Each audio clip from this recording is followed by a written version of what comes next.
એ એ એ એ એ બાલ દોસ્તો, હા જોયું જોયું, તમે જોયું? આ લાકડીના ટેકે કોણ જાય છે? ડોશીમા. ડોશીમા.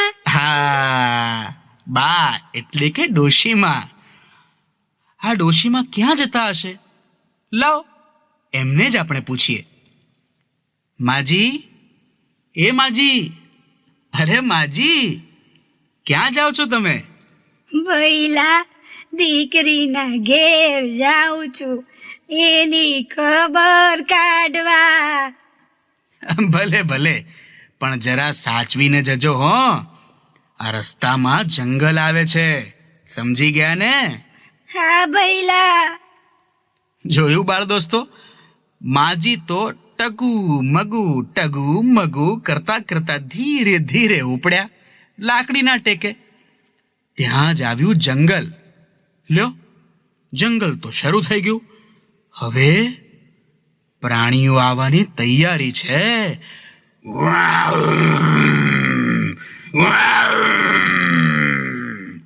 અચાનક વાઘનો અવાજ સંભળાયો. અરે, આ તો વાઘે ત્રાડ પાડી.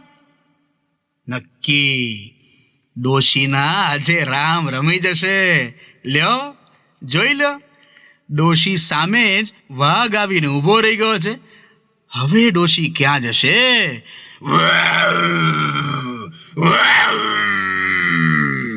એ ડોશી ક્યાં જાય છે?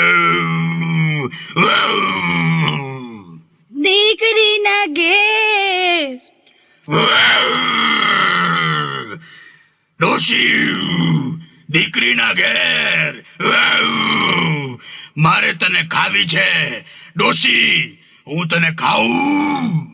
દીકરીને ઘેર જાવા દે, તેલ ચોળા ખાવા દે, તાજી માજી ધાવા દે, પછી મને કાજે.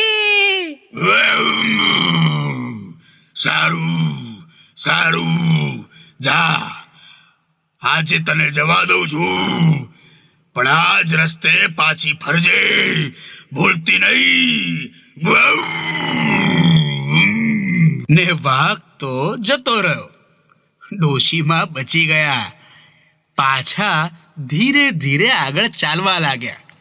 ત્યાં જ વરુનો અવાજ આવ્યો. એ ડોશી, ક્યાં જાય છે? આ તો વરુનો અવાજ છે. નક્કી આ વરુ છે ને, એ ડોશી માને નહીં છોડે. એ તો એને ખાઈ જ જશે. એ ડોશી, ક્યાં જાય છે?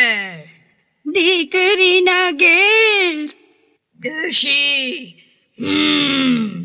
તને હું ખાઉં. દીકરીના ઘેર જાવા દે, તેલ ચોળા ખાવા દે, તાજી માજી ધાવા દે, પછી મને ખાજે. સારું સારું, જા હવે, પણ આ જ રસ્તે પાછી ફરજે. ને વરુ પણ ગયું. ડોશીમાં પાછા બચી ગયા. એ ફરીથી ધીમા પગલે, નાના પગલે, લાકડીના સહારે આગળ આગળ ચાલતા જ ગયા. ત્યાં બીજું એક પ્રાણી આવ્યું. દીપડો આવ્યો. દીપડાનો અવાજ આવવા લાગ્યો.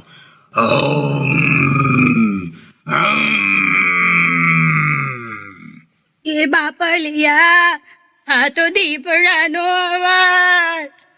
એ ડોશી, ક્યાં જાય છે? દીકરીને ઘેર.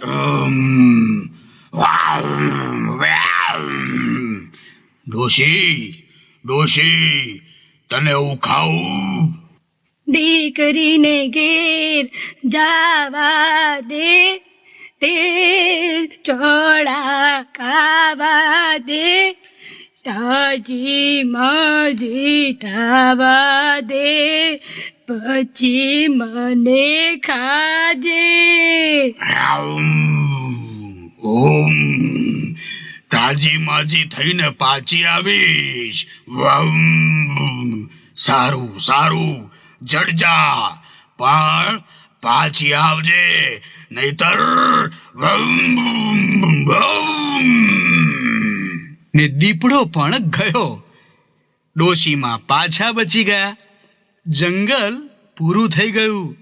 ડોશીમાં નસીબદાર હતા. હેમ ખેમ દીકરીના ઘરે પહોંચી તો ગયા. દીકરી બાને જોઈને એકદમ રાજી રાજી થઈ ગઈ અને બોલી, બા, તારા માટે શું ખાવાનું બનાવું? બેટા તેલ ચોળા બનાવ. ને ડોશી રોજ સારું સારું ખાય છે, છતાંય બચારી દુબળી ને દુબળી જ રહે છે. તેને તો ચિંતા પેઠી. એક દિવસ દીકરીએ ચિંતાનું કારણ પૂછ્યું ને ડોશીએ પેલા જંગલની વાત કરી. એ સાંભળીને દીકરી કહે, માં, ચિંતા ના કર, હું તને ભંભોટિયામાં બેસાડી ધક્કો મારીશ એટલે તું ઘેર પહોંચી જઈશ. તને વાઘ, વરુ કે દીપડો કશું જ નહીં કરે. અરે વાહ! આ સાંભળી ડોશી એકદમ રાજી રાજી થઈ ગઈ. દીકરી ભંભોટિયું લઈ આવી. માજીને ધીરે રહીને અંદર બેસાડ્યા. દીકરીએ તેને હળવેકથી ધક્કો માર્યો એટલે ભંભોટિયું તો ભાઈ રસ્તા પર આમ આમ આમ દોડવા લાગ્યું.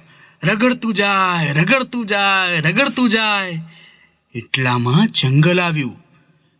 દીપડો મળ્યો. તેણે એ ભંભોટિયાને પૂછ્યું, અલ્યા, તે પેલી ડોશીને ક્યાંય જોઈ છે ભંભોટિયા?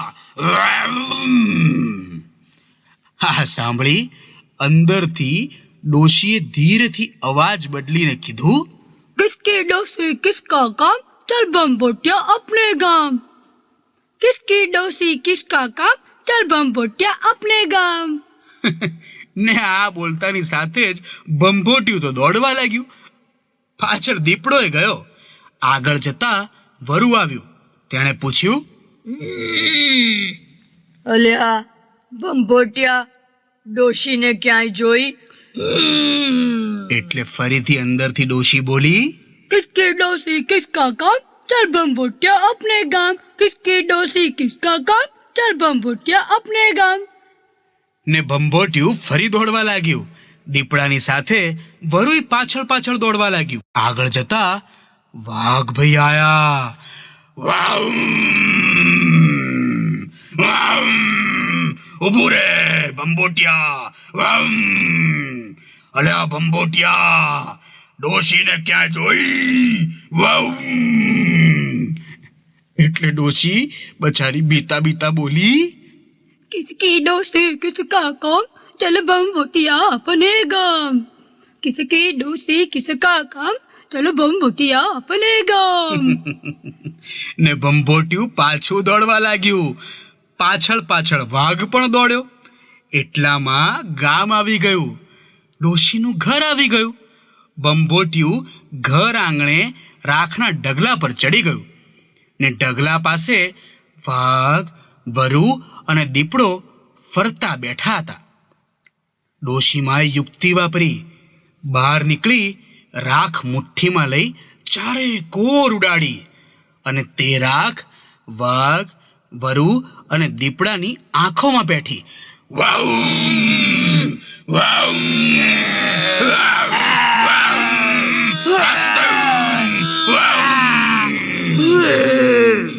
સૌ કોઈ આંખો ચોળવા લાગ્યા. ને લાગ જોઈ ડોશી દોડીને ઘરમાં બેસી ગઈ. બિચારા પ્રાણીઓ આંખો ચોળતા જ રહી ગયા ને જંગલ તરફ પાછા ભાગી ગયા. મજા પડી. જોયું બાલ દોસ્તો, ડોશીમાએ મુસીબતના સમયમાં કેવી બુદ્ધિ વાપરી. માટે જ જ્યારે સંકટ આવે ત્યારે ગભરાવાનું નહીં. તે સમયે બુદ્ધિથી કંઈક ઉપાય વિચારશો તો ડોશીની જેમ જ તમે પણ ફાવી જશો. સમજી ગયા ને? સંકટનો હિંમતથી સામનો કરવો જોઈએ. સંકટનો હિંમતથી સામનો કરો.